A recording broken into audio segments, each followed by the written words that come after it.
어 우리가 성경을 어 오늘은 이걸 하고 싶습니다. 우리가 성경을 읽는데 이제 표현들이 많이 나오죠. 단어들이 성경에 대해서 단어들이 이제 많이 나오는데 그 단어 자체가 무슨 뜻을 가지고 있는지 이제 자주 나오는 단어에 대해서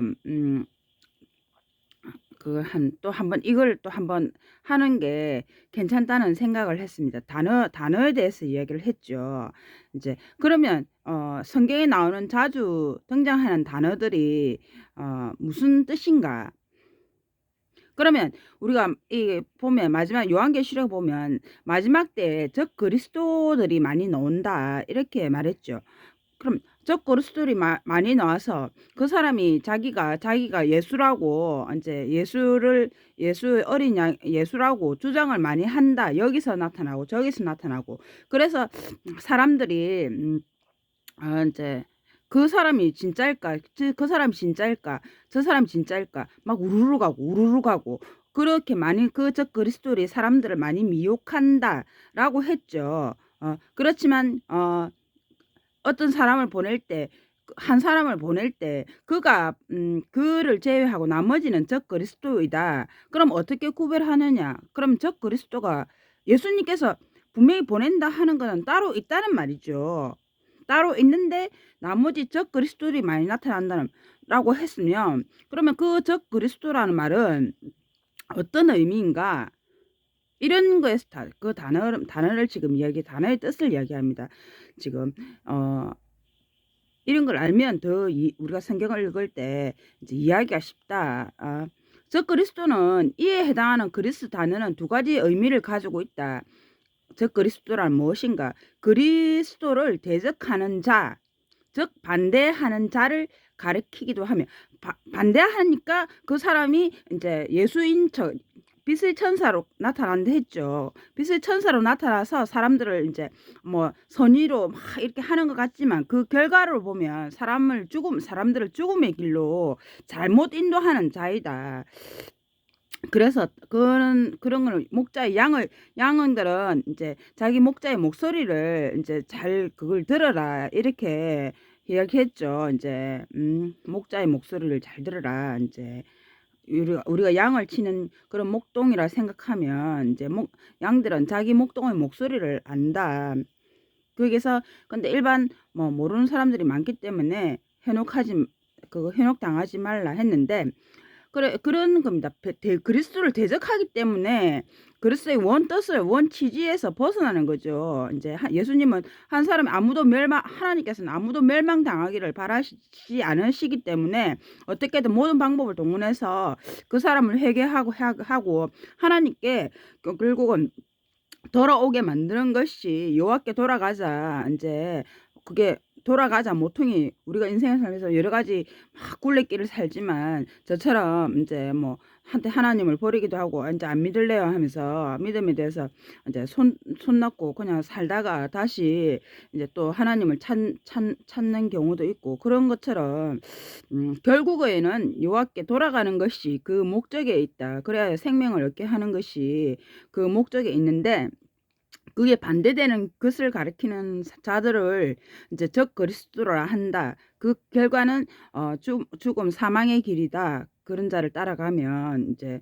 그래 대적하는 반대하는 자를 가리키기도 하며 그리스도의 자리를 차지하고 있는 자 그 자리에 있어서 사람들을 잘못 꼬신 이게 그걸 한다. 이끈다라는 거죠. 인제 어 즉 거짓 그리스도를 가리키기도 한다. 그리스도를 대리한다고 또는 자신이 메시아라고 거짓 주장하거나 그리스도와 그분의 제자들을 반대하는 모든 사람 어 조직, 집단 등이 적 그리스도에 해당한다. 규정을 하면.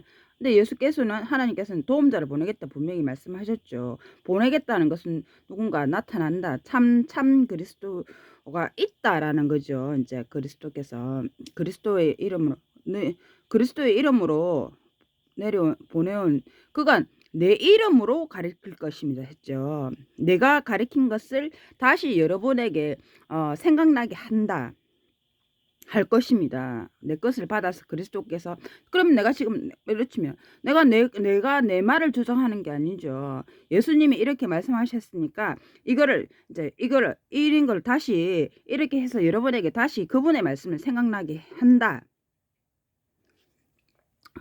적 그리스도의 의미는 그런 뜻이고, 그다음에 자루천을 뭐 1200 그는 1260일 동안 정인에 이제 자루천을 걸치게 한다 했는데, 이 자루천은 뭔가 그러면 그래 비단옷도 아니고 자루천이랬거든요. 그리고 요나 편에 보면 요나의 그걸 보면 이제 요나 편에서도 마찬가지로 어떤 왕이 하나님이 이 도시를 그걸 막 이 도시에게 재앙을 내리겠다 했을 때 그 도시의 왕이 그 소식을 듣고 갑자기 왕자리에서 뛰어나 내려와 가지고 자루천을 걸치면서 그 도시를 막 돌아다녔죠. 인제 거지처럼. 그거는 뭐냐 그런 자루천에 대해서 나오는데, 그 자루천이 인제 무엇을 의미하는가 하면은 곡식을 담는 자루나 주머니를 만드는 데 사용한 거친 천, 대개 검은색 염소털로 짰으며 슬픔의 표시로 입는 전통 옷이었다.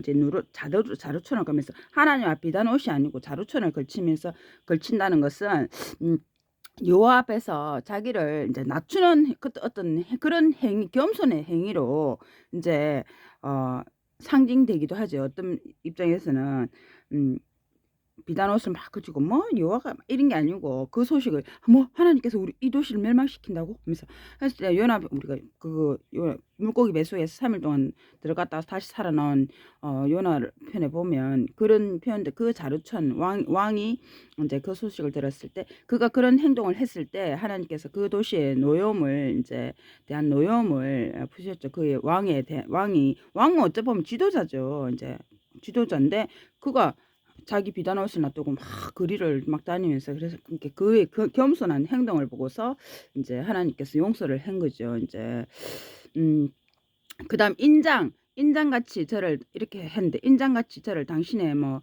팔에 뭐 안기세요. 이렇게 우리가 또 표현 넣었는데, 인장 반지는 뭐 손가락에 낄 수 있는 또는 끈에 매달아 목에 두를 수 있는 형태의 인장, 손가락에 낄 수 있는 또는 끈에 매달아 목에 두를 수 있는 형태의 인장, 도장 반지라고 하며 이제 통치자나, 인장은 통치자나 관리의 권위를 상징했다. 인장.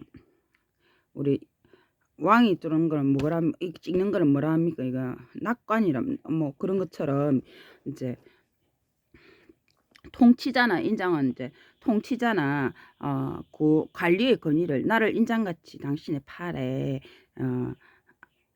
지니세요. 이렇게 우리 아가서에 보면 솔로몬의 노래에 보면 이제 그런 표현들이 나오는데, 그 인장은 그런 의미를 또 지닌다. 그다음에 제사장은 또 무엇인가? 제사장은 그러면 제사장은 백성 앞에서 하나님을 공식적으로 대리하여 하나님과 그분의 법에 관해 가르치던 남자. 또한 제사장은 하나님 앞에서 백성을 대표했으며 백성을 위해 희생 제물을 바치고 간청하는 일을 했다. 중재하는 것은 이제 이게 막 하나님 잘못했는데 저희가 그 사람 대표해서 용서해 주십시오. 이렇게 어떤 중재도 한다. 대표하는 역할을 했다. 백성을 모세율법이 제정되기 전에는 모세율법이 제정되기 전에 집안의 가족을 위해 제사장을 역할을 했다. 모세율법 아래에서는 레위 지파 중 아론 가문에 속한 남자들이 제사장을 수행했다. 모세율법 아래서는 레위 지파 중 아론 가문에 속한 남자들이 제사직을 수행했다. 그 외 레위 지파 남자들은 제사장을 보좌하는 역할을 했다. 새 계약이 발표되자 영적 이스라엘이 대제사장인 예수 그리스도와 함께 제사장 나라가 되었다. 영적 이스라엘을 했죠. 이제 예수 그리스도와 함께 제사장 나라가 되었다. 이스라엘이 이제 예를 치면 이스라엘이 하나님을 믿는 어떤 그런 상징적인 의미로서 이제 나라가 되었다.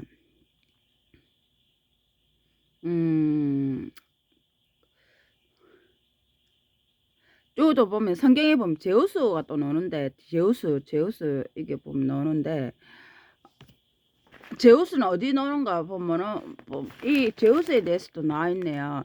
사도행전 14장 12절, 28절, 28장 11절 제우스에 대해서 나오는데 이제 그리스 신도 나오네요. 다 신교를 믿는 그리스 사람들의 최고 신 리스트라에서 주민들은 바나바를 제우스로 오해했다. 리스트라 근처에서 발견된 고대 비문에는 제우스의 제사장들, 태양신 제우스라는 표현이 나온다. 바울이 몰타 섬에서부터 타고 가던 배는 제우스의 아들들, 즉 쌍둥이 형제인 카스토로와 폴록스의 형상으로 뱃머리가 장식되어 있었다. 여기는 제우스에 대해서도 이제 보면 여기 보면 그리스 사람들의 최고 신 리스트라에서 주민들은 바나바를 제우스로 오해했다. 그러면 그 사람들이 이제 이 사람이 제우스일까? 그러면 그 오해를 했다는 것은 제우스가 신이라 해야 되겠죠. 최고 신이다. 그리스 사람들이 믿는 다신교에서 최고 신이다. 오해했다. 이렇게 표현되어 있죠. 오해했다. 그럼 하나님께서 이제 그리스에 나오는 어떤 그 신들에 대해서도 이제 그리스 사람들이 섬기는 신들에 대해서도 이제 알고 있다는 거죠. 이제 이걸 어찌 보면 생각을 해보면 이제 그리고 세상에는 신들이 많다고 했죠. 이제 세상에 인간들에게 섬김받는 하늘의 천사들은 또한 인간들에게 섬김을 받는 신들이다. 너희는 이게 가장 높으신 분이 그 가운데 앉아서 이렇게 꾸짖으셨죠. 너희는 세상에 신들을 섬김을 받는 신들을 하면서 왜 사람들에게 그 같은 짓을 하느냐. 지금은 내가 너희를 용납할지 모르겠지만 너희가 하는 그런 악행들에 대해서 이제 내가 벌할 것이다. 이렇게 신들이 인간에게 나쁜 짓을 하는 그런 신들을 벌하겠다. 너희를 내가 벌하겠다. 하나님께서 공표를 또 하셨죠. 이제 그거는 시편에 보면 나옵니다. 이제 그 다음에 또 임재란 무엇인가? 임재. 그럼 임재라는 건 무엇인가? 그래서 성경 일부 문맥에서 이 단어는 예수 그리스도께서 메시아 왕으로 보이지 않게 그리스도께서 메시아 왕으로 보이지 않게 즉위하신 때부터 현 세상 제도의 마지막 날 기간 내내 왕으로서 와 계시는 상태를 의미한다. 보이지 않게 그분이 즉위했다. 즉위하신 때부터 왕으로서 와 계시는 상태를 의미한다. 그리스도의 임재는 단지 왔다가 급히 떠나는 것을 가리키지 않는다. 그것은 일정 기간 동안 지속된다. 일정 기간 동안 지속된다. 임재한다는 것은 어느 정도의 기간을 이제 보이지 않게 내려와서 보이지 않게 임재해서 존재하고 있다. 통치한다. 어느 정도 일정 기간의 기간을 의미한다.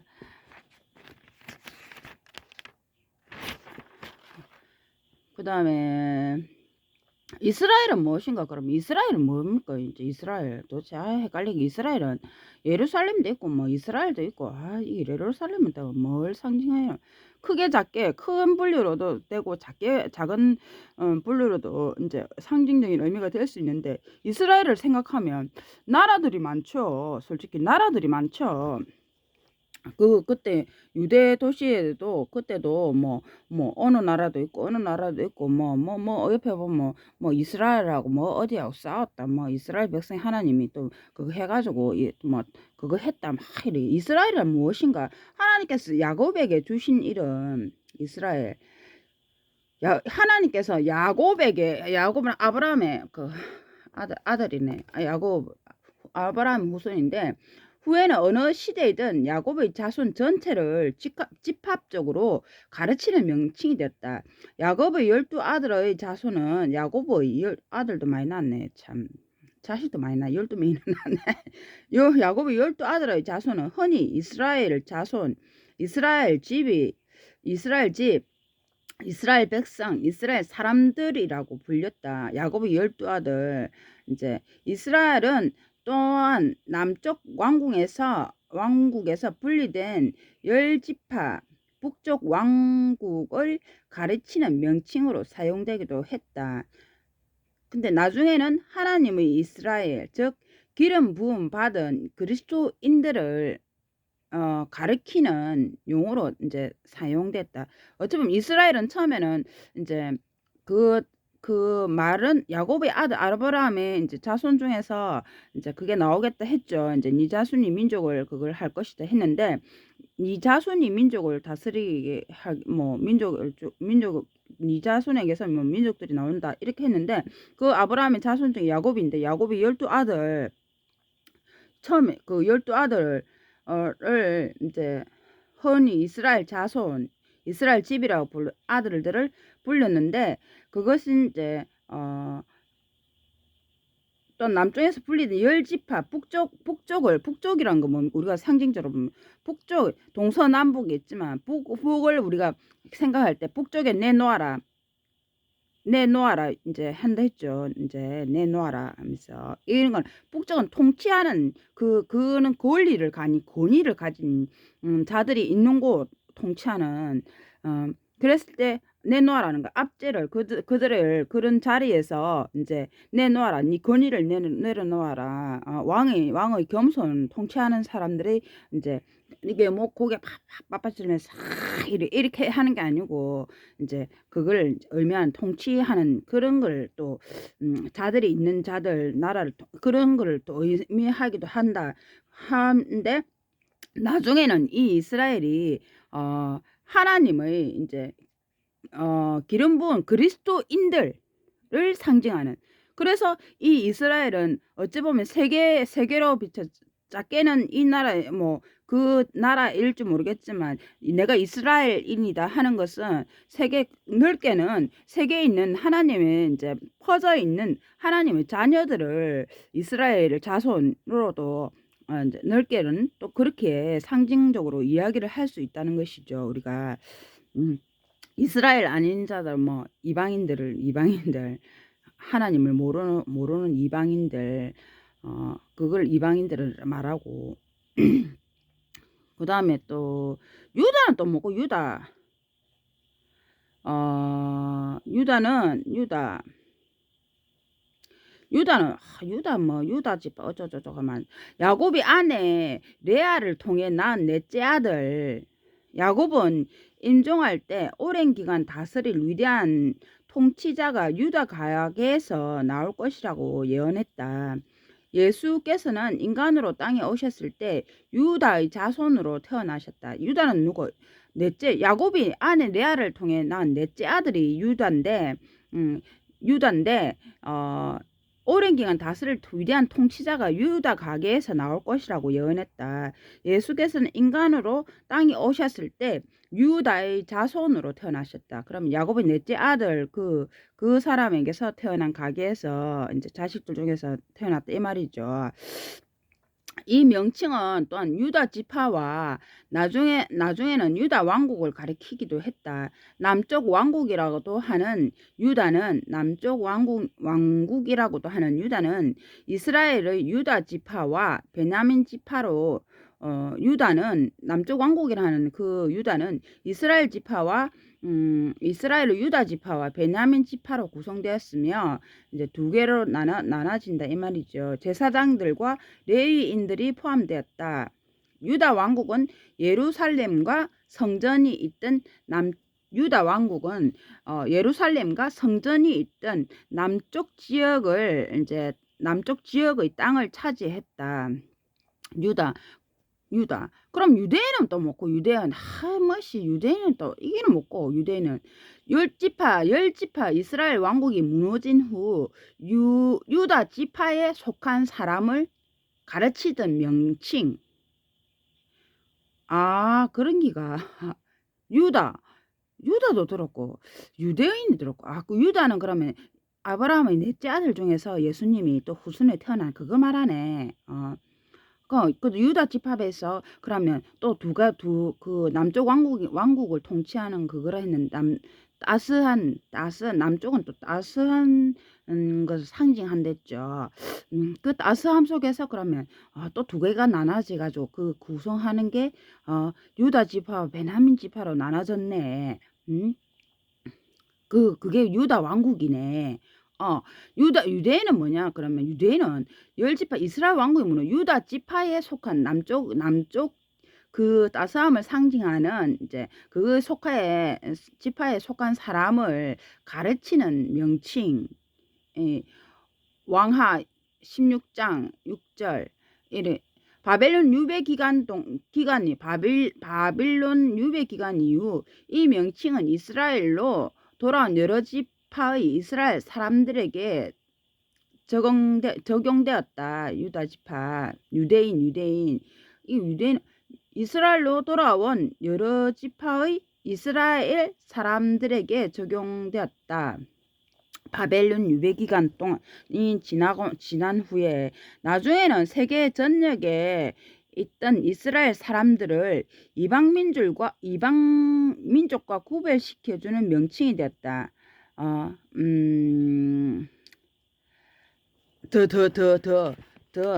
더는 이게 더는 줄임말 뭔데 잠깐만요. 이게 뭐 더는 에스더 이게 그냥 짧게 더 이렇게 하는데 에스더 편에 보면 에스더 편 이런 에스더 3장 6절 사도 바울은 이 단어를 비유적으로 사용하여 그리스도인 회중에서 국정은 전혀 중요하지 않다는 점을 논리적으로 설명했다. 로마서 2장 28절 29절 갈라디아서 3장 28절 로마서 맞죠? 로마서 맞네요. 보면 이 유대인에 대해서는 이런 의미를 지니고 있다. 그 다음에 이게 또 이 유프라테스강 또 먹고 이게 서남 아시아에서 가장 길고 중요한 강. 우리가 또 보면 물줄기가 흘러나 그 도시 가운데서 이제 물줄기가 흘러나는데 양갈래 사람들에게 양쪽 그 있던 그 사람들에게 물을 보급했다. 생명의 물을 보급하고 이제 목마름을 축여주는 그런 거 막 강에 대해서도 이제 나오는데 이제 유프라테스 강은 서남 아시아에서 가장 길고 중요한 강 메소포타미아에 있는 두 개의 주요 강 가운데 하나이다. 성경에서는 이 에덴에서 발언한 네 개의 강 중 하나로 성경에서는 에덴에서 발현한 네 개의 강 중 하나로 창세기 2장 14절에 처음 언급되어 있다. 단지 강으로만 불리는 경우가 종종 있다. 창세기 31장 21절. 이 강은 이스라엘에게 주어진 영토의 북쪽 경계였다. 이스라엘에게 주어진 북쪽 경계라는 것은 어떤 흘러나오는 물줄기를 또 이제 상징적으로 의미할 수도 있다는 거죠. 이게 우리가 말하면 지금 현재 우리가 강으로 치면 지금 아이씨 돈이 씨가 말랐어. 하이 또 돈이 흘러나 돈이 좀 나와야 되는데 어디서 나오는데 돈이 이래 강이 어찌 보면 물이 또 이래 그래 우리가 인간들에게 살아가기 위해서 이제 그런 단순히 마시는 물이 또 돈을 또 약간 의미할 수도 있죠. 이제 그게 북쪽에서 흘러나온다. 이거 북쪽은 또 뭔가 우리가 생각하면 상징적으로 북은 또 통치 어떤 북쪽은 약간 그런 개념이 있는 걸 했죠. 이제 그래서 아브라함이 묻혔을 때 어디 묻혔댔죠? 저 북쪽 쪽 지역에 태어나기는 저 어디서 태어났는지 모르겠죠. 저 서쪽에 이게 돈 많은 이게 태어났는데 나중 보면 그 통치의 의미로 북쪽에서 북쪽 그 지역에 묻혔다. 통치의 개념으로 북을 이제 또 동은 내 자녀들이 동쪽에서 사는 해가 뜨는 서쪽은 돈 많은 것들이 저쪽에 서쪽에 너거는 저쪽에 참 조용한데 남쪽은 따신데 북쪽은 저 살짝 이거 막 골아보고 쳐다봐야 되나 이거 위로 약간 이런 거지. 이래 오늘은 지금 우리 이런 단어에 대해서 단어의 뜻을 알면 이게 무슨 말인가 이게 자주 나오는 단어를 한번 살펴보면 알파 오메가다. 그리스 알파 오메가 그리스 알파벳 첫 글자와 마지막 글자의 이름이다. 알파 오메가 그리스어 알파벳 첫 글자 마지막 글자의 이름이다. 요한계시록에서는 하나님을 가르치는 칭호로 3번 사용된다. 그 문맥에서 이 표현은 처음과 마지막, 시작과 끝이라는 말과 같은 의미를 전달한다. 계시록 1장 8절, 21장 6절, 22장 13절. 그 알파벳의 첫 글자와 알파 오메가는 알파벳의 첫 글자와 마지막 글자의 이름이고 이제 처음과 마지막을 시작과 끝을 의미한다. 그 알파벳이었나? 몰랐지. 그런 의미를 한다. 에브라함 에브라함 또 많이 들었네. 우리 에브라함 이름이 참 예쁘네. 에브라임. 요셉의 둘째 아들의 이름이다. 후에 이스라엘 지파 중 하나의 명칭이 되었다. 이스라엘이 분열됐는데 에브라함은 이제 10지파 왕국에서 가장 유력한 지파로서 그 왕국을 대표하게 되었다.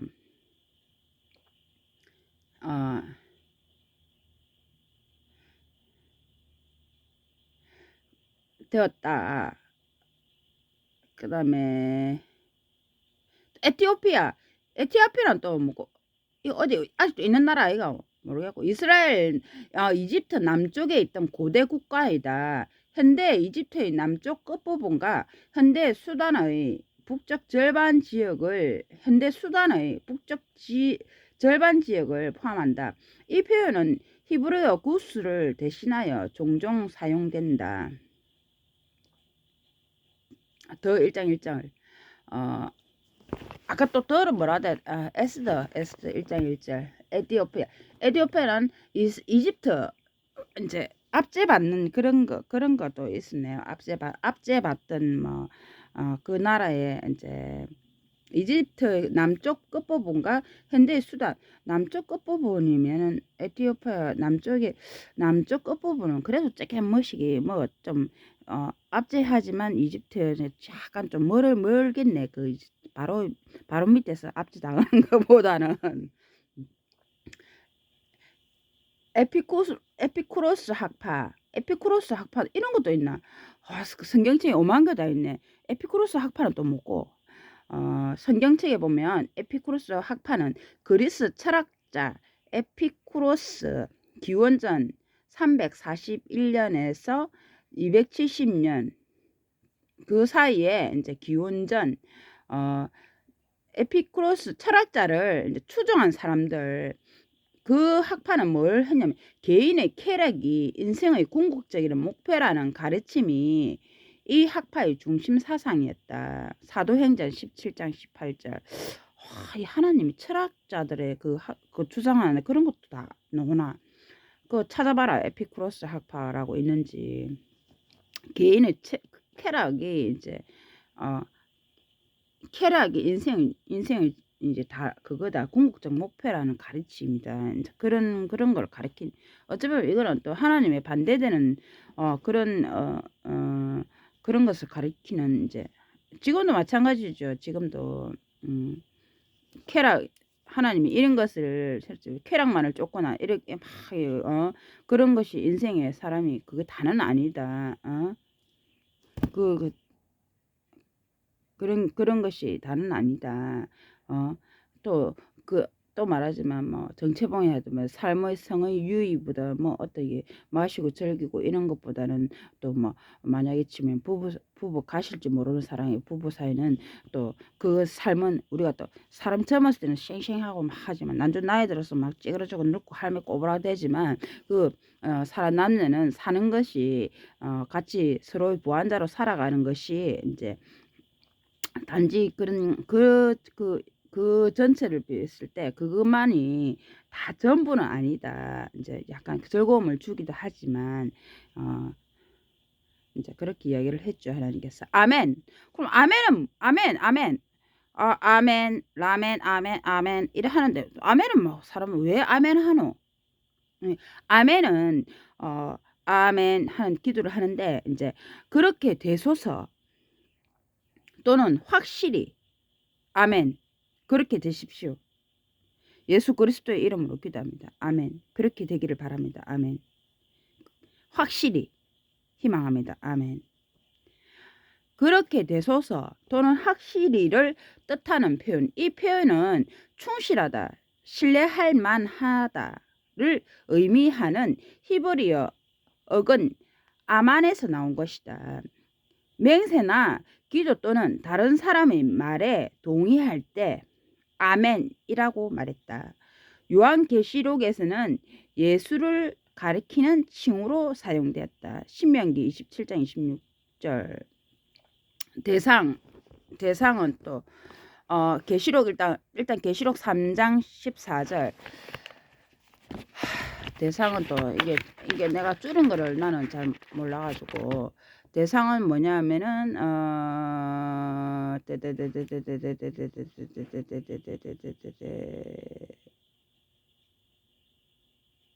대상은 역대기 상을 대상 줄임말로 이제 역대기 상 아멘 어디까지는 아멘 이야기했죠. 역대기 상 16장 36절 이런 거를 이야기를 하면 이 표현들이 이제 그 성구를 찾아보랬죠. 그 단순히 만약 우리가 예를 치면 교회에서 목사님이 막 설교를 하는데 우리가 그냥 멍하게 목사님이 예수가 이런 게 듣는 게 아니고 목사님이 설교를 할 때 예를 치면 어떤 사람이 하나님을 가르칠 때 저 사람의 말이 맞는가를 성경에 비추어서 찾아보랬죠. 확인해랬죠. 그렇게 저게 목사도 사람인데 목사가 지 말하는 거 아이가 하는 그런 식으로 다 목사를 마치 예수를 하는 게 목사님은 하나님의 말씀을 가리키는 어떤 그런 목자죠. 이제 그렇지만 사람이기 때문에 이제 자기 그 의사가 자기 그걸로 할 수도 있죠. 근데 그 사람이 말이 맞는가 안 맞는가는 성경책을 펼쳐서 하나님의 말씀에서 진짜 하나님 말씀에 놓았는가를 살펴보라는 거죠. 그런 습관을 길러야 된다. 그래서 우리가 성경을 또 읽을 때 이 뜻은 이 뜻이구나 이제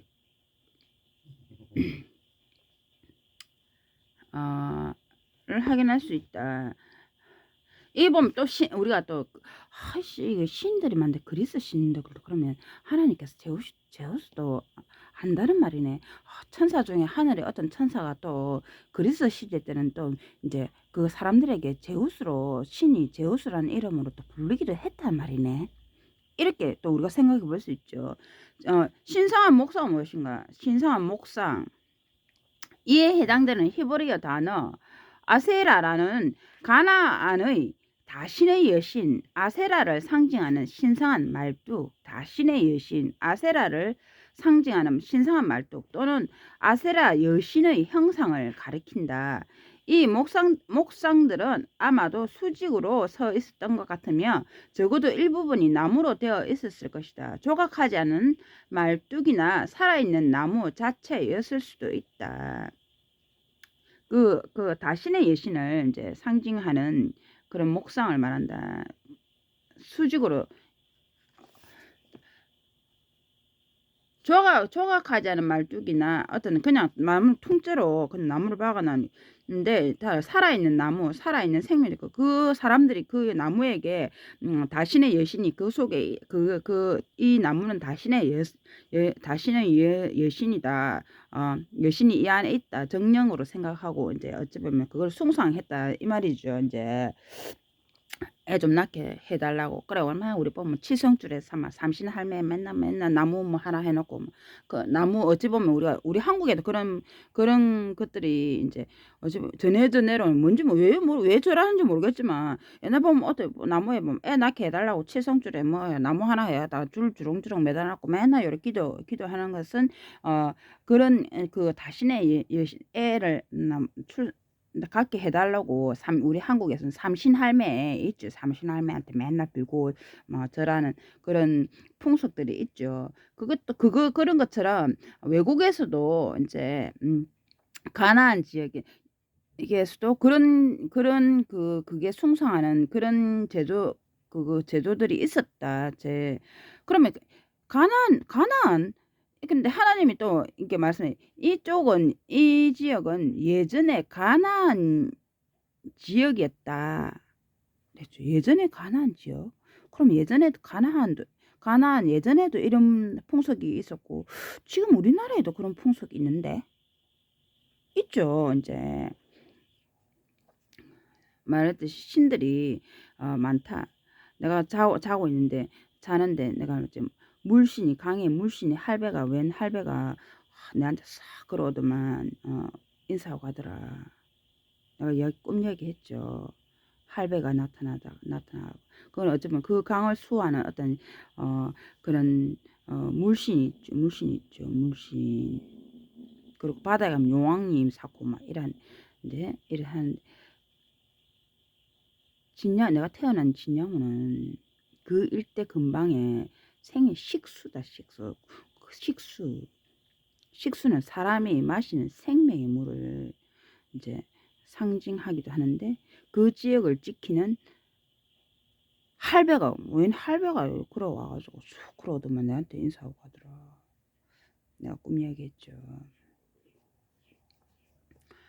수제사장, 히브리어 성경에서 대제사장을 지칭하는 또 다른 표현, 대제사장을 그리스 성경에서 수제사장들이라는 표현은 제사직을 수행한 주요 인물들을 가리키는데 사용한 것으로 보이는데 아마도 그 가운데 전직 대제사장과 24개 제사장, 조위, 우두머리들도 포함돼 구성하는 이제 그걸 말하겠죠. 제사장들은 어떤 중요한 각각 위치에서 그런 이제 하나님 말씀을 전달하면 만약에 수제사장이 그걸 이제 그 중에서 예를 들면 천사장이 천사들을 대표해서 예수님을 천사장이 하면 그 예수님께서 또 천사들을 천사들에게 각각 그걸 하나님 말씀을 또 전달하는 그런 역할을 중간 역할을 하는 것처럼 제사장들이 있다. 그게 전직 대제사장들과 24개 제사장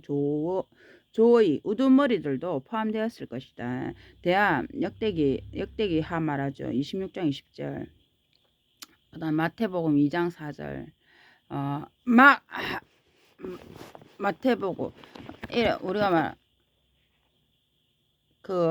모세 이러시면 모세도 제사장 하나님께 이제 그런 그걸 받아서 하나님 음성을 들어서 이제 그 모세가 제사장으로서 수행했는데 모세의 형도 아론도 이제 제사장에 속하죠. 아론과 그를 따르는 이제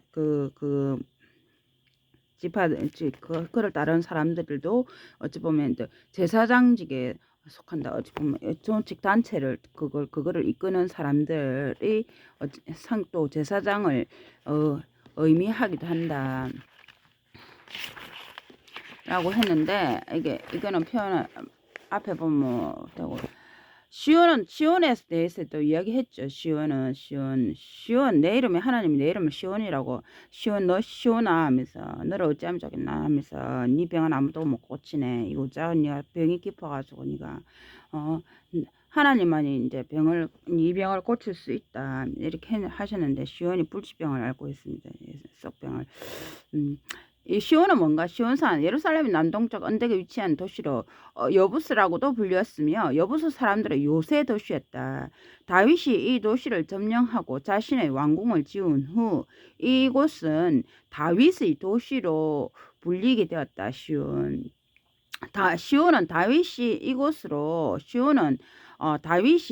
궤를 옮겨왔을 때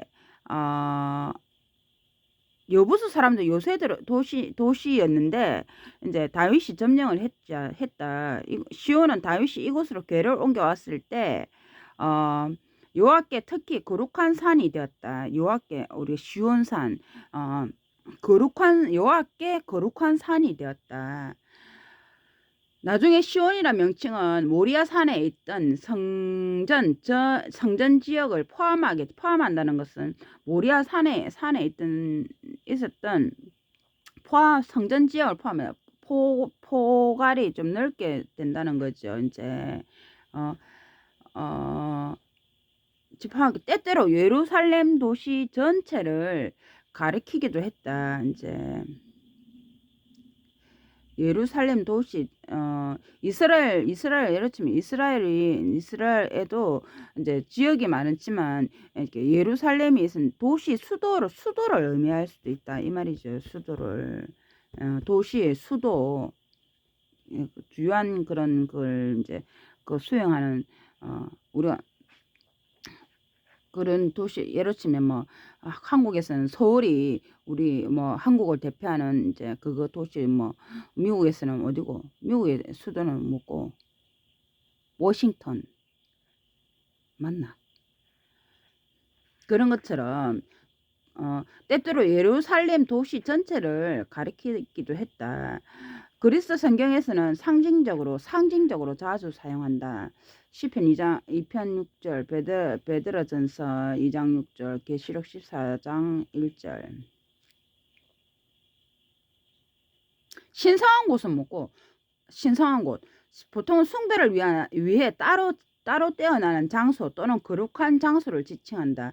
신성한 장 대부분의 경우 장막이나 예루살렘에 있던 예루살렘 도시에 있던 아까 말했죠 도시 이제 장막이나 예루살렘에 있던 성전을 가리킨다. 하나님께서 머무시는 하늘의 장소를 뜻하기도 한다.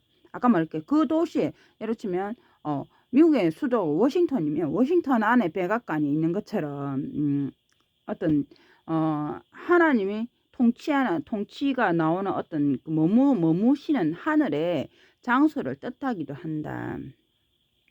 출애굽기 25장 8절 9절 수 24장 26 대살 역대기상 28장 10절 계시록 11장 19절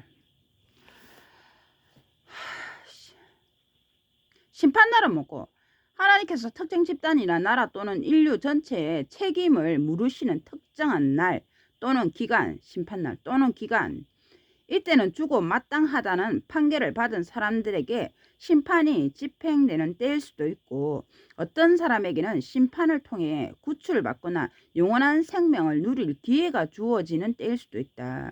예수 그리스도와 사도들은 산 사람들뿐만 아니라 과거에 죽은 사람들도 마련된 미래의 심판날을 언급했다. 마태복음 22장 36절. 죽은 자들을 내어준다. 뭐 바다와 뭐 땅에서 죽은 자들을 내어준다. 죽은 자들이 어떻게 내어주나? 이제 그 토하듯이 내어준다.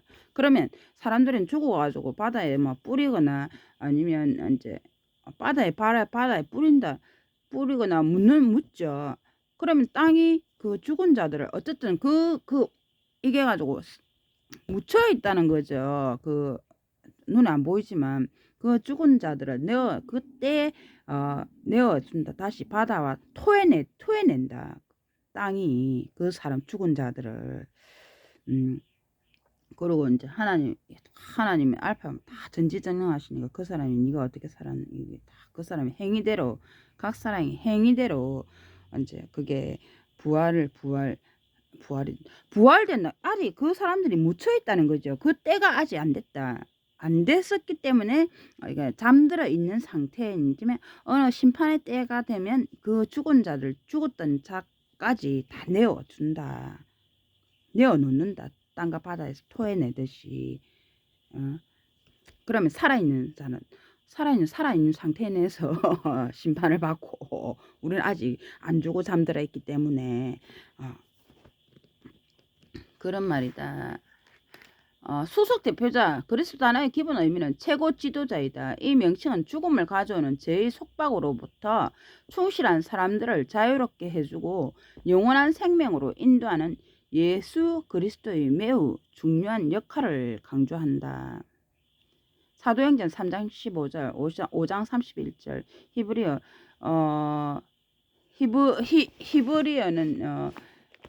있어봐라. 히브리어 또 뭐가? 히브리서 2장 10절, 12장 2절 이래 성구를 수석 대표자 예수 그리스도를 수석 대표자는 예수 그리스도의 매우 중요한 역할을 강조한다. 예수님은 또 우리 인간의 원죄에 대해서 아담과 하와가 이제 하나님께 반역해가지고 우리가 인간으로 그 원죄에 의해서 우리 인간들이 태어났죠. 죽음이 이제 왔죠. 인간들에게 그 죽음이 닥쳐가지고 우리가 어느 정도 살면서 이제 다 인간은 누구나 다 죽는 그런 원죄의 죄의 굴레를 이제 우리가 지금 유전적인 유전이죠. 유전. 그거를 이제 태어났는데 그 예수께서 이제 오심으로써 그 원죄를 없앴다. 그래서 우리가 다시 영원한 생명을 얻을 수 있는 그런 기회가 주어졌다. 예수께서 그거를 대속으로 예수의 생명을 대속으로 아담과 하와의 죄에 대해서 인간들의 원죄에 대한 죄에 대해서 예수께서 자기 자신의 피로 그걸 대속을 하신 거죠. 그러면 니는 뭐 하는데? 이것이 니라니. 이 여왕은 너희들이 제가 행위에 대해서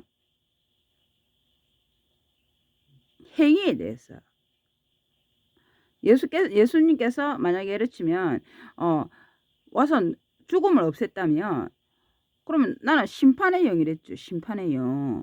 너희가 했던 어떻게 너희가 인생을 살았나. 그럼 살긴 생명이 주어지긴 주어졌는데 누가 어떻게 살았냐.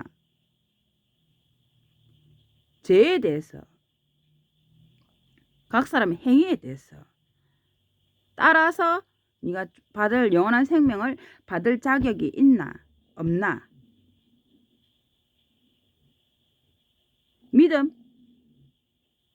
믿음을 과연 얼마만큼의 믿음을 가졌냐. 그에 따라서 이제 각 자리가 줘요.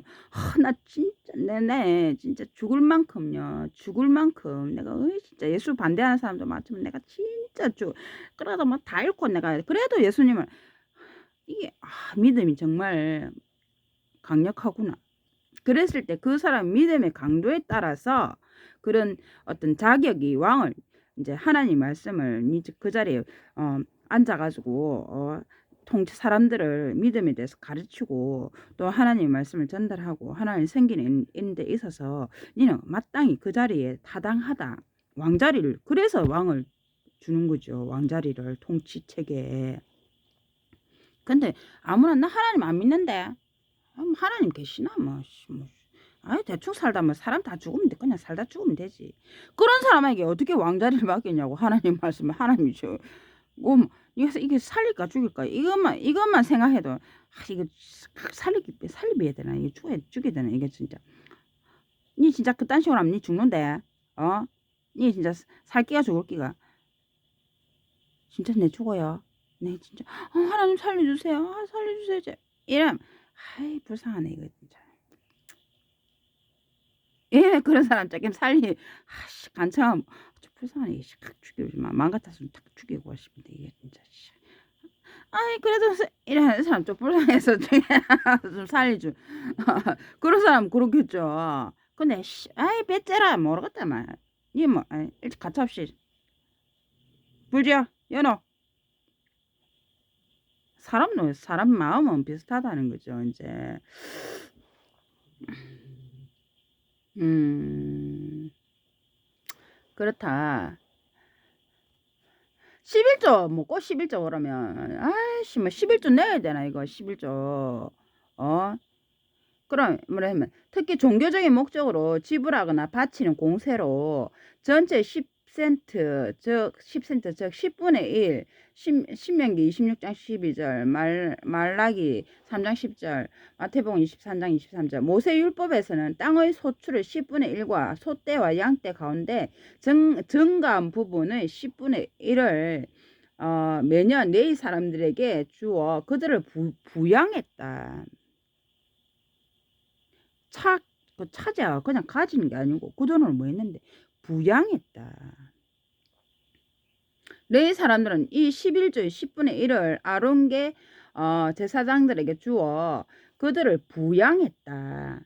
부양했다는 건 뭡니까? 돌봤다는 거죠. 이제 먹여 살리는데 그 돈을 가지고 그 외에도 다른 11조가 있었다. 그리스도인들은 11조를 낼 의무가 없다. 11조를 낼 의무가 없다. 근데 이제 의무는 사라졌는지 모르지만 그게 마음이랬죠. 그 강제적으로 하고 내가 이제 이게 11조 여기서 뭐 의무는 사라졌 내도 안 내도 되지만 이게 그게 하나님의 것은 하나님께 바치고 부양했다라 했죠. 여기도 부양했다. 그 돈은 뭐 할 것이냐? 쌓고 쌓아놨고 축적하는 것이 아니라 그 돈을 가지고 이제 내 사람들에게 주어서 내 사람들을 부양했다. 그 돈으로 사람들을 부양했다. 그러면 내가 재산이 예를 들면 개인으로 치면 내가 재산이 합해 100만 원 있는데 이 100만 원 중에서 10만 원은 90만 원 내가 가지고 있고 내를 위해서 내가 재산을 쌓아놨더라도 내가 무슨 일이 생길지 모르겠지만 이 10분의 10만 원은 이 사람들 내가 조금 내어놔서 다른 사람들을 위해서 좀 쓸 수 있도록 내어놓는 돈이었다. 그리고 그 사람들은 이제 그 지파에 그 10분의 1을 거둔 그 돈은 또 자기들이 또 내처럼 재워 놓는 것이 아니라 그 돈을 이용해서 가난한 자나 이웃들을 그 지역 도시 사람들을 이제 돌봤다, 부양했다. 이 말이죠. 11조 용도는. 근데 수토 학파는 또 뭐고 아까 학파는 왔는데 수토 학파도 노네. 수토 학파는 뭐냐면 이게 있는 거 내가 그리스 철학에 있다 하는데 그리스 철학의 한 학파 이성과 자연에 순응하며 살아야 행복하다 믿었다. 참으로 현명한 사람은 고통이나 쾌락에 무관심하다고 주장했다. 사도행전 17장 18절.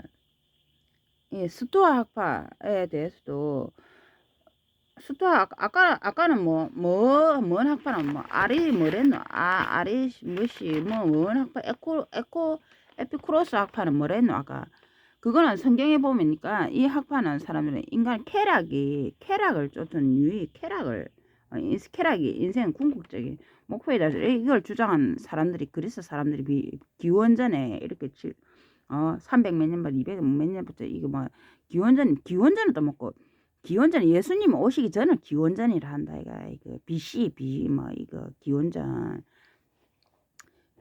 지금은 예수님 오신 이후로부터 지금 2020년 아이가 기원 후 그건 스토아학파는 그리스 철학의 한 학파이다. 이성과 자연에 순응하며 살아야 행복하다고 믿었다.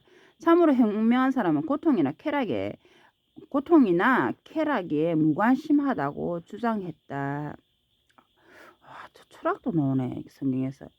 드라마도 나오고 철학도 나오고 하나님은 진짜 모르는 게 험한 말 성경에 다 써있네. 개미하고 말 특성도 나있더라. 별들의 이름도 나있고 진짜 성경에 없는 얘기들이 없다. 오늘 여기까지. 단어에 대해서 이런 식으로 이제 우리가 좀 살펴보는 단어가 가진 원뜻이 무엇인가 이제 그걸 알아요. 성경책 읽기가 좀 수월하기 위하는데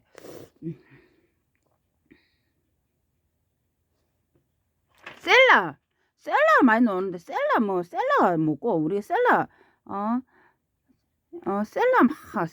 셀라 많이 나오는데 이 셀라 뭐고 무슨 뭔 말이고 셀라 우리가 시편에 보면 뭐 셀라 노는데 셀라가 뭔 말이고 음악이나 낭송에 사용되는 전문 용어로 시편과 하박국에 나온다. 셀라 노래나 연주 도중에 또는 노래와 연주가 함께 진행되는 도중에 조용히 묵상하거나 이제 바로 전에 표현된 감정을 두드러지게 하기 위해 잠시 멈추는 것을 의미할 수 있다.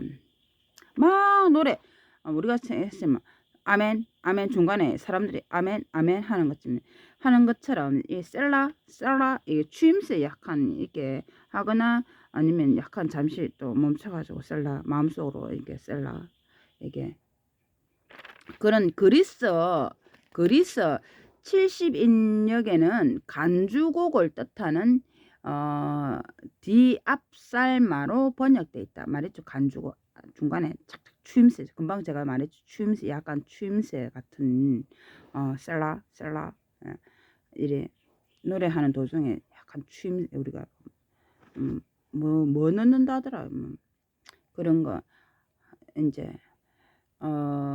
간주곡을 뜻하는 디압살마로 번역돼 있다. 시편 3장 3편 4절 합은 뭔 합은 하박국 3장 3절 그 다음 또 쑥은 뭘 의미하노? 쑥은 아까 쑥에 대해서 나왔죠. 쑥도 나오네. 우리 한국에도 쑥 많이 넣는데 이거 쑥이 인진쑥 해가지고 내가 인진쑥을 또 사람의 간을 이렇게 하고 뭐 이 독소를 뭐 그걸 좀 약간 하는 쑥인데 쑥이 좋다. 이게 아로마 향 해가지고 정신을 맑게 하고 그런 쑥의 역할이 많은데 이 성경에서도 쑥에 대해서 나왔는데 전에 언급했듯이 쑥에 대해서 언급했네. 우리 한국에서는 곰이 뭐 쑥하고 마늘하고 곰하고 뭐가 이제 한웅 당군 이게 그거 기원으로 차면 뭐 쑥하고 마늘이 등장하는데 그럼 이 쑥이 참 무슨 의미가 있는 건가? 조선 당군의 민족이 샀고 5천년 당군의 민족 어쩌고저쩌고 이 나라도 그런 말을 하는데 그게 어떻게 그게 어떤 식물이 있더냐면 쑥하고 마늘을 먹어서 그렇게 됐다. 사람이 되었다. 이렇게 우리가 당군 신화 5천년 한반도 뭐 당군 5천년 뭐 당군 신화 어쩌게 이 나라 사람들이 주장을 하고 이제 그렇게 하고 있죠. 주장을 하고 있는데 사실입니까? 이제 5천년 된 거 확실합니까? 거기에서 쑥이 등장하는데 이 쑥은 또 한국에서도 쑥이 등장하는데 성경에서도 쑥이 등장한다. 근데 쑥이 뭐냐? 어떤 의미가 있노? 쓴맛이 강하고 향이 진한 다양한 종류의 식물이나 관목, 썬 쑥은 성경에서 부도덕, 노예살이, 불공정, 배교의 쓰디쓴 결과를 묘사하는데 비유적으로 사용된다. 요한계시록 8장 11절에서 썬 쑥은 압생트라는 쓰고 독성이 있는 물질을 가리킨다. 신명기 29장 18절 3원 5장 4장 램은 또 먹고 램 아이씨 이게 좀 그냥 민수 일하지 램은 또 먹고 램은 예레미야 쑥 어디 갔노 쑥 예레미야 9장 15절 그 다음에 암 5장 7절 암은 5장 7절 암몽기 5장 7절 아모스 5장 7절 일 보면 쑥을 이제 이렇게 사람을 이게 하지만 그게 너무 쑥을 그걸 하면 쓴 쑥은 독성을 가진다 했죠. 이게 그러니까 우리 인진숙도 살살 약하게 좀 혈액이 안 되거나 막 이래 그런 사람은 인진숙을 옅하게 이제 그걸 끓여 먹으면 인간의 이제 몸 안에 해독 작용 그런 것이 이제 그리고 집안에서는 이게 향이 쑥향이 이제 잡내 같은 거 이런 거 쿰쿰한 잡내 곰팡이균이나 잡내 이런 거 좋다 아로마 향이 좋다라고 했댔죠. 사람의 아들은 또 우리가 보면 사람의 아들로 태어나서 뭐 사람의 아들 이렇게 나오는데 사람의 아들은 또 무슨 의미고 이제 사람의 복음서에 80회 가량 나오는 표현인데 복음서에 80회 가량 나오는 표현 예수 그리스도에 적용되는 경우 그분이 육체를 가진 인간으로 태어난 것이지 영적 피조물이 인간의 몸으로 물질화한 것이 아니라는 점을 보여준다. 또한 이 표현은 예수께서 다니엘 7장 13절 14절에 기록된 예언을 성취시킬 분임을 지적하는 것이다. 히브리어 성경에서 이 표현은 에스겔과 다니엘에게도 사용됐는데 인간에 불과한 이 대변인들과 그들이 전하는 소식 권원이신 하나님 사이의 차이점을 부각시킨다.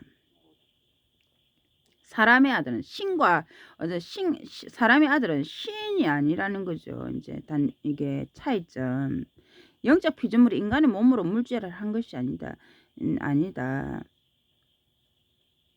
이제 사람의 아들은 인간으로 태어나서 인간의 어떤 육적 그런 것을 전부 다 그걸 지닌 약한 존재라는 거죠. 이제 그랬을 때 하나님과 최고 높은 신과 영적 존재인 하나님과 그 육의 이거 생로배에서 썩어가는 우리의 육체 속의 이 틀에 같이 있는 그렇게 사는 우리 인간들과의 차이점을 또 이야기할 때 부각시킬 때 쓴다는 거죠. 그리고 예수께서는 하나의 천사장이셨지만 땅으로 내려올 때 또 땅으로 내려오실 때 똑같이 우리와 똑같이 육체적인 이게 살에 의해서 이게 안에 그런 인간의 고통들을 똑같이 느끼는 그런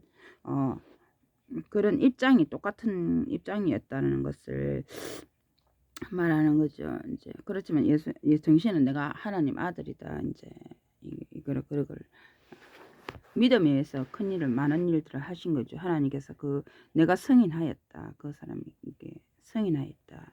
이렇게 하나님께서 공식적으로 침례 받으실 때 말씀하셨죠. 하늘에 비둘기 막 내려오면서 이제 이는 내 아들이다. 내가 그를 승인하였다 하면서 그랬을 때 이제 예수님께서 이제 많은 기적들을 하나님의 영에 의해서 이제 그걸 승인 받아서 그거 많은 일들을 했죠. 바리새인들은 뭐고 야 복잡다. 유대인들도 있었고 뭐 유다도 있고 뭐 그럼 바리새인 우리가 좀 헷갈리는 거야. 그럼 바리새인들은 뭐고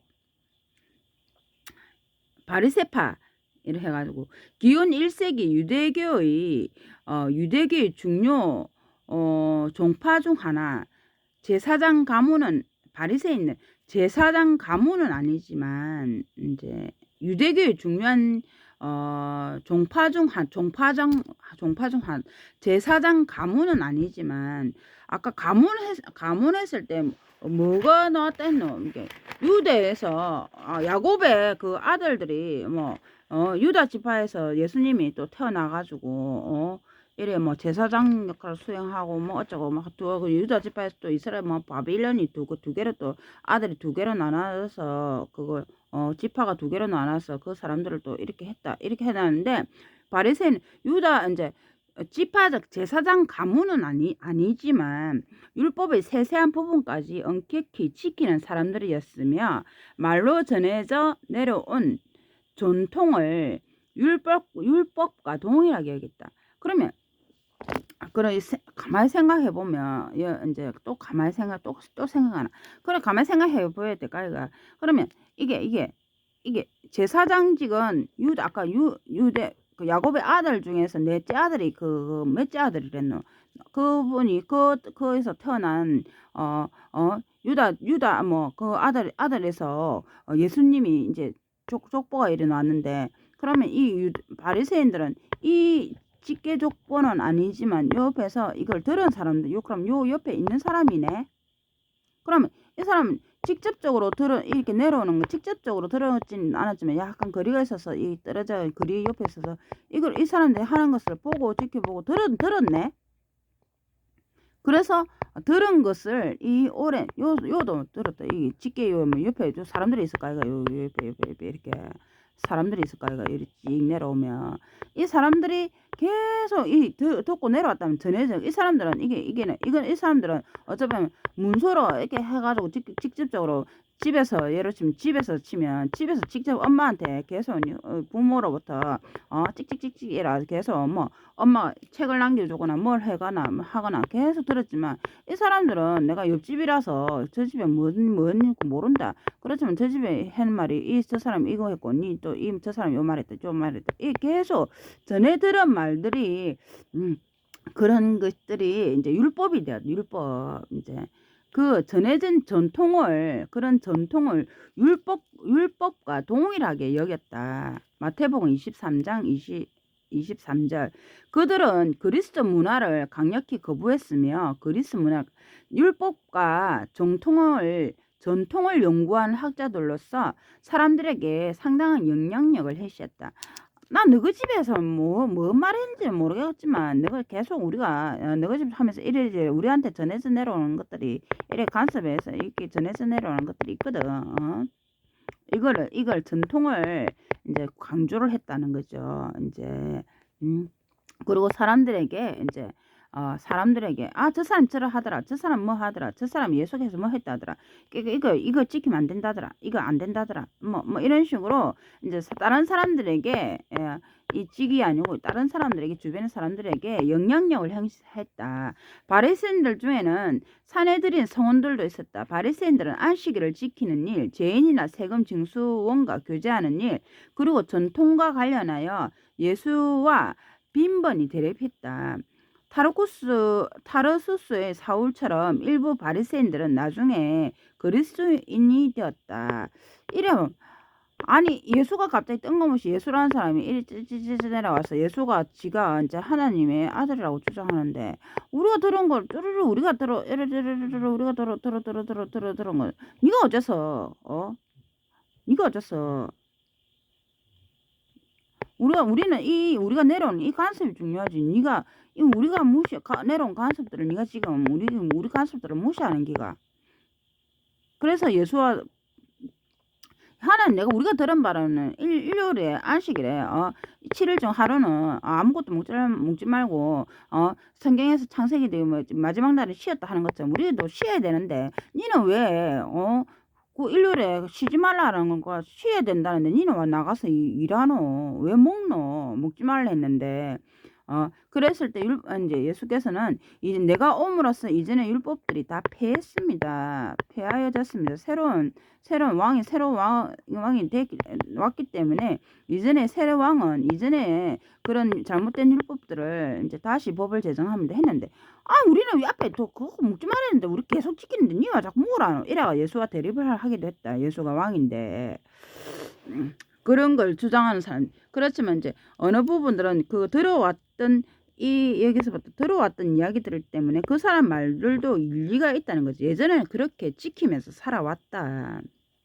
그렇지만 새 왕이 왔기 때문에 우리 새 왕의 이제 명령을 따라야 되죠. 일단 이전에 잘못된 율법들을 내가 예를 치면 내가 왕으로서 내가 이제 한번 통치를 한번 해보니까 이게 이제 사람들에게 관련된 이런 많은 법들이 있는데 이 법은 이 형평성이 안 맞고 지금 현재로서는 안 맞는 것수. 내가 일요일에 내가 지금 먹지 말했는데 나는 너무 사람들 교대로 쉬어야 되기 때문에 뭐 그렇다고 비워둘 수는 없지 않소. 이게 교대로 쉬어야 되기 때문에 돌아가면서 하루를 쉬시오. 그게 어떤 사람에게는 일요일이 될 수도 있지만 어떤 사람에게는 이제 다른 요일 수도 유월이 될 수도 있다는 거죠. 그렇지만 사람이 살아가기 위해서는 쉬어야 되니까 그 휴식을 취하도록 하시오. 이게 세왕의 법이라는 거죠. 이제 합리적인 과거에 어떻게 이런 것도 무조건이 아니라 이거는 이게 이렇게 하는 것이 타당할 것 같소. 그러면 세왕에 의해서 과거에 이전에 그 딱 정해진 그 틀은 깨진다는 것이죠. 그 바리새인들은 그런 여기서 말한 우리가 말하는 바리새파 이렇게 막 이렇게 한다는 그런 말을 하는 것은 과거의 어떤 간섭이나 그런 것들에 이제 무조건 이제 그 융통성 없이 그걸 고집하는 사람들을 이제 약간 일컫기도 한 말이라는 거죠. 그래서 한 예수께서 바리새인들 이렇게 하는 거지만 우리는 그런 바리새인 고집스러운 바리새인이 되어서는 안 된다는 것이죠. 오늘 여기까지 하고 다음에 또 성경의 이제 단어들이 가지고 있는 뜻에 대해서 우리가 하나씩 알기